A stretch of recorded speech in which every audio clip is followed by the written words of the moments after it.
సామెతల గ్రంథము ఇదొక దైవ జ్ఞాన విశ్వవిద్యాలయము. దైవ చిత్తానుసారంగా జీవించాలనుకునే ప్రతి ఒక్కరికి ఇదొక స్వాగత ద్వారము.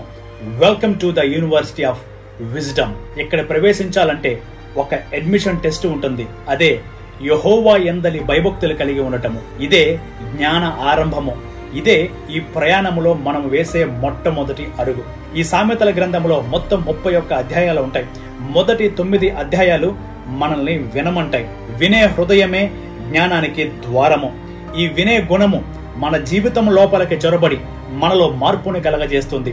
10వ అధ్యాయముతో మన నడక మొదలవుతుంది. ఆ నడకలో మనం ఒక్కోసారి తడబడవచ్చు, కింద పడవచ్చు. కానీ మన పరలోకపు తండ్రి మన చేతిని పట్టుకుని మరలా పైకి లేపుతాడు. ప్రతి పడిపోవటంలో ఒక పాఠము గ్రహిస్తూ ప్రతి లేవటంలో మన నడక ఇంకా బలపడుతుంది.